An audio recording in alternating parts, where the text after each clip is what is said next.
Saudara,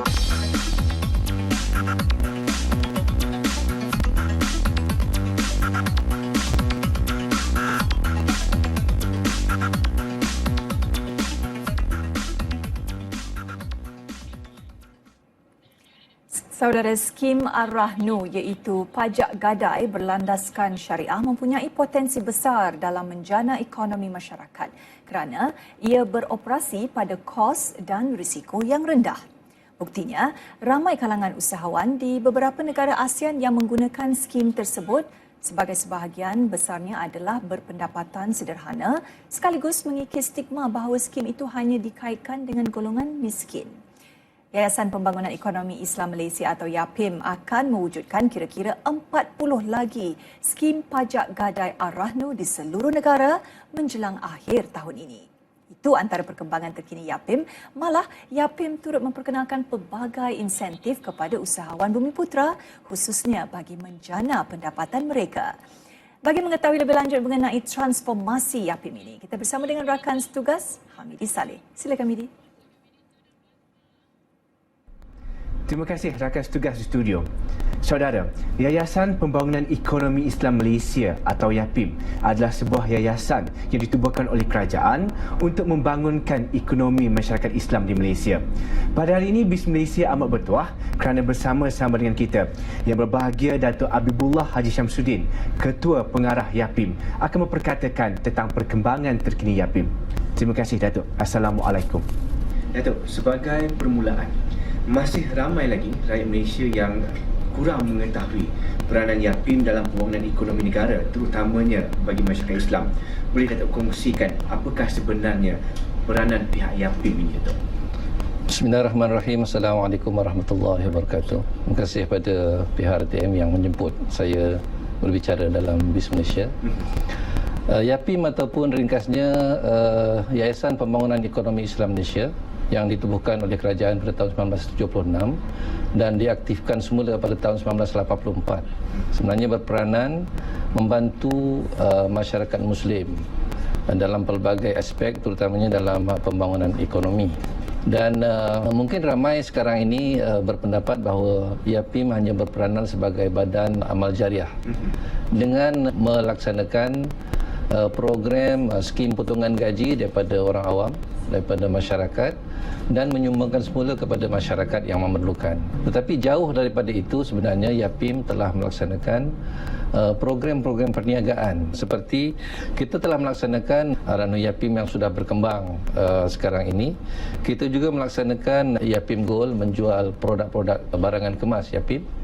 Kita juga telah melaksanakan program pasaraya YAPIM, Non-Destructive Gold Assaying Center, skim ibadah korban, dan juga YAPIM Hospitality International, iaitu terlibat dalam program ataupun projek perhotelan. Jadi program-program perniagaan ini sebenarnya kita laksanakan akhirnya akan membantu semula program-program amal jariah. Jadi ada dua aspek di situ, program amal jariah dan program perniagaan. Hasil daripada program perniagaan ini kita akan salurkan kepada program amal jariah. Jadi ini akan membantu, sebenarnya YAPIM membantu mengembangkan lagi amal jariah yang sudah sedia ada, yang disumbangkan oleh masyarakat untuk membangunkan ekonomi umat Islam. YAPIM sendiri sebagai badan yang menyalurkan sumbangan orang ramai dan YAPIM menyalurkan kepada mereka yang memerlukan, ditambah dengan keuntungan daripada perniagaan ini kita masukkan ke dalam bahagian amal jariah tadi. Datuk ada sebutkan tadi berkenaan dengan inisiatif baru ataupun bisnes baru yang dijalankan oleh YAPIM untuk tahun 2016. Boleh Datuk kongsikan apakah tadi impak ataupun faedah yang akan diterima oleh masyarakat menerusi perniagaan yang dijalankan oleh YAPIM? Ya. Sebagai contohnya dalam perniagaan Ar-Rahnu misalnya pajak gadai Islam ini, setakat ini yang sudah bermula dari 1993 sehingga sekarang ini kita telah memberi manfaat kepada 2.7 juta masyarakat di negara ini. InsyaAllah pada tahun 2020 kita akan memberi manfaat kepada 7.5 juta masyarakat di negara ini, dan pada tahun 2025 kita akan memberi manfaat kepada 17 juta penduduk di negara ini yang mendapat manfaat daripada program Ar-Rahnu YAPIM. Apakah kelebihan skim Arhanu Yapim ini berbanding dengan skim-skim sedia ada yang lain? Program Arhanu kita telah perkenalkan pada tahun 1993. Waktu itu kita tidak punya vehikel untuk melaksanakan program ini dan kita telah bekerjasama dengan Bank Kerjasama Rakyat Malaysia dan masih berjalan sehingga sekarang. Dan hanya pada tahun 2000 Yapim telah menubuhkan Koperasi Yapim Berhad dan melalui koperasi ini kita telah mewujudkan sekarang ini ada 202 cawangan statik dan 6 buah cawangan bergerak, iaitu kita menggunakan bas ataupun cawangan bergerak lah, menggunakan bas di seluruh negara. Cuma yang belum kita hantar bas ini adalah di Sabah dan Sarawak. Tetapi di Semenanjung kita sudah ada 6 buah bas dan sekarang ini mereka bergerak melaksanakan program yang sama. Maksudnya mengunjungi dan mendatangi kawasan-kawasan yang sukar untuk mereka datang ke cawangan statik. Kita datang ke sana dan mereka menggadai setiap minggu untuk mereka datang ke bas yang kita sediakan di mana-mana kawasan yang sudah dijadualkan. Begini, mereka kebanyakannya daripada kajian yang telah dilaksanakan oleh Institut Penyelidikan dan Perundingan Yapim, kebanyakan mereka yang datang bergadai di Arhanu Yapim ini adalah mereka yang non-bankable, yang tidak boleh pergi ke bank atas alasan-alasan tersendiri. Jadi mereka telah menggunakan Arhanu sebagai satu institusi kewangan Islam di negara ini yang dicipta oleh Malaysia, inisiatif yang dilaksanakan oleh Malaysia dan sekarang ini sudah berkembang bukan hanya di Malaysia tetapi di negara-negara ASEAN. Jadi kenapa wanita? Kerana wanita adalah khususnya di rantau ASEAN dan di Malaysia khususnya, mereka memang meminati emas bukan hanya untuk perhiasan tetapi sekaligus sebagai simpanan. Simpanan dikala mereka susah, mereka akan membawa emas ini ke Arhanu Yapim ataupun Arhanu-Arhanu yang lain di negara ini untuk mendapatkan tunai secara segera. Tak perlu memerlukan masa seminggu, 2 minggu seperti di bank, tetapi dalam masa beberapa minit mereka akan dapat tunai. Dan mereka ini menggunakan wang ini, kebanyakannya kajian yang telah dibuat oleh Input Yapim, lebih dari 50% wang ini digunakan untuk aktiviti produktif. Apa dia aktiviti produktif? Mereka gunakan untuk pengajian anak-anak, mereka gunakan untuk perniagaan. Dan sekarang ini kita sudah mempunyai 125,000 mereka yang menggunakan Arhanu untuk aktiviti perniagaan di seluruh negara. 125,000. Dan Yapim sekarang melalui Pusat Khidmat Usahawan Yapim ataupun Yapim Entrepreneur Center telah menggunakan data 125,000 ini untuk kita dekati usahawan-usahawan Yapim ini dan kita akan bangunkan mereka sebaik yang mungkin. Bangunkan dalam arti kata membangunkan IKS Melayu, membangunkan usahawan-usahawan Melayu untuk bergerak aktif di dalam perniagaan. Apakah kelebihan ataupun keunikan Yapim dalam usaha membantu usahawan-usahawan ini? Apakah kelainan yang Yapim akan cuba berikan, terapkan kepada usahawan-usahawan ini? Kita tidak menafikan peranan yang dimainkan oleh agensi-agensi lain dalam membangunkan usahawan. Kita welcome. Kita datang untuk komplimen, melengkapkan apa yang sudah dibuat oleh agensi lain. Bezanya Yapim ialah kerana kita mempunyai pasaraya. InsyaAllah pasaraya ini akan berkembang. Ya. Inisiatif baru Yapim ialah mengembangkan pasaraya yang sekarang sudah kita wujudkan 9 dan insyaAllah akan ada di setiap daerah. Kita ada 145 daerah di seluruh negara. Maksudnya minimum akan ada pasaraya ini ialah 145 pasaraya di seluruh negara.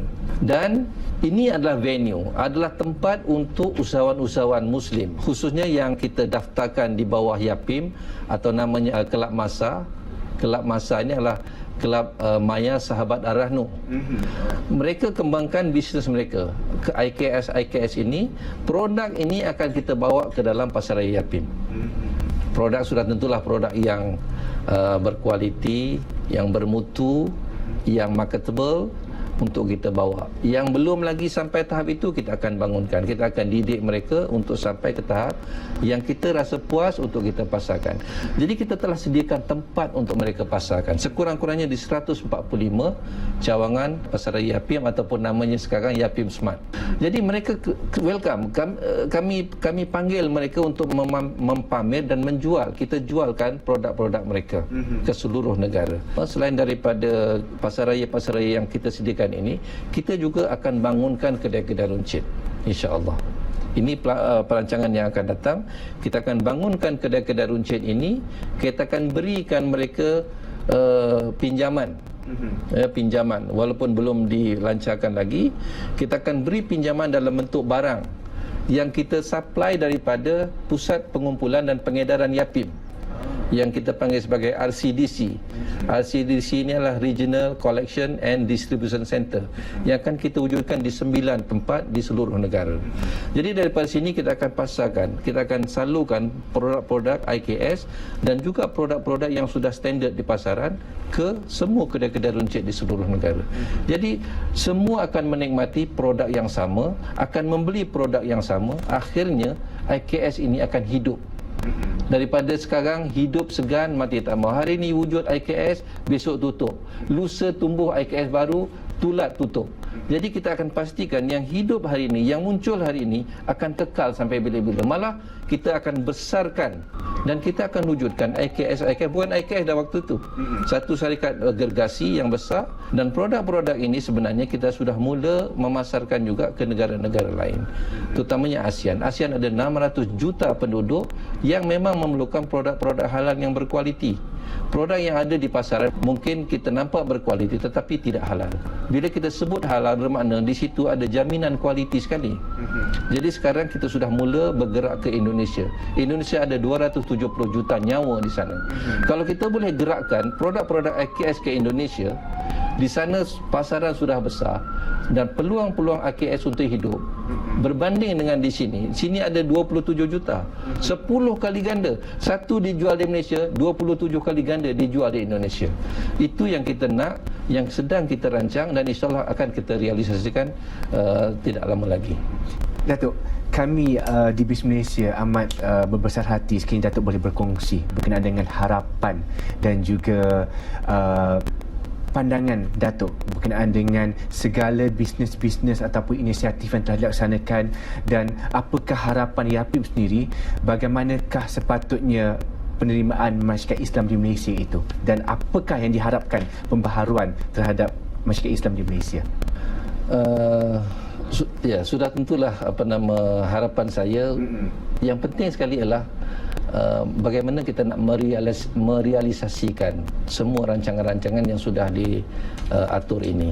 Inisiatif-inisiatif baru yang sudah diatur oleh Yapim, yang juga sudah kita bentangkan kepada Yang Amat Berhormat Perdana Menteri dan juga Menteri yang menjaga Yapim, iaitu Datuk Seri Jamil Khair Haji Baharudin. Dan persetujuan-persetujuan daripada mereka ini sudah tentulah akan menjadi satu pendorong kepada Yapim untuk terus bergerak maju ke hadapan. Yang kita nakkan ialah supaya kita akan bangunkan usahawan-usahawan Melayu, kita akan bangunkan usahawan Muslim dalam pelbagai bidang. Itu sebabnya mengapa kita tidak terikat kepada satu dua bidang, tetapi kita akan kembangkan bidang-bidang yang ada ini kepada bidang-bidang yang lebih banyak, ya. Bukan hanya mengembangkan usahawan-usahawan ini, tetapi sekaligus pendapatan yang kita dapat nanti daripada perniagaan ini akan kita salurkan balik kepada amal jariah yang sudah sedia ada ini, supaya tabung amal jariah ini akan lebih besar dan peranannya akan lebih besar di situ untuk kita beri kepada mereka yang memerlukan. Dan kita pun dalam memberikan sumbangan amal jariah ini bukan berbentuk tunai sahaja, tetapi dalam bentuk yang lain. Kita tidak memberi ikan, kita akan memberikan kail supaya mereka ini akan berdikari akhirnya. Dengan kail yang kita beri ini, mereka akan berdikari, mereka akan mencari ikan yang lebih banyak daripada apa yang diberi oleh Yapim. Itu yang sedang kita rancang sekarang. Datuk, antara cabaran yang dihadapi oleh yayasan ataupun agensi kerajaan pada masa ini ialah berkenaan dengan persoalan untuk terus signifikan dan relevan di kalangan masyarakat. Dan Yapim sendiri, pelbagai isu yang kurang enak telah melanda Yapim sebelum ini, dan bagaimanakah Pak Yapim berusaha untuk terus kekal relevan, kekal signifikan, dan pada masa yang sama mengembalikan semula kepercayaan masyarakat kepada Yapim sendiri? Ya. Itulah apa yang berlaku sekarang. Tidak ramai. Sebenarnya segelintir masyarakat memang mudah menerima isu-isu yang sensasi. isu-isu yang sebenarnya tidak benar, tetapi oleh kerana diviralkan menyebabkan isu itu menjadi sensasi. Seperti yang berlaku kepada Yapim. Kita terima itu sebagai satu yang sukar untuk kita lupakan. Dan kita terus berusaha untuk memberi gambaran dan memberi kenyataan bahawa Yapim tidak terlibat seperti apa yang mereka katakan. Kita terus memberi khidmat kepada masyarakat secara jujur dan amanah seperti yang mereka harapkan, dan itu yang kita laksanakan. Jadi kita memberi penjelasan melalui media seperti TV, radio, media sosial. Kita berikan penjelasan-penjelasan. Kita berikan apakah program-program yang dibuat oleh Yapim selama ini dan akan datang. Sekarang dan akan datang. Jadi ini mungkin akan mengikis sedikit demi sedikit persepsi negatif masyarakat kepada Yapim. Kita harap supaya masyarakat lebih peka apa yang Yapim sudah sumbangkan, apa yang Yapim buat, rather than apa yang tanggapan-tanggapan negatif kepada Yapim. Jadi itu kita terima.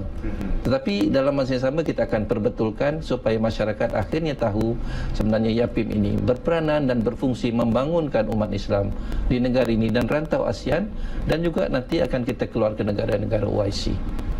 Terima kasih Datuk kerana sudi bersama-sama dengan BIS Malaysia pada petang ini. Kami di BIS Malaysia mengharapkan agar Yapim terus sukses sebagai sebuah institusi pembangunan sosioekonomi masyarakat Islam di Malaysia. Baiklah, sekian bersama dengan saya Hamidi Saleh. Kita kembali bersama rakan tugas di studio. Terima kasih Hamidi Saleh di atas perkongsian yang penuh informasi itu tadi.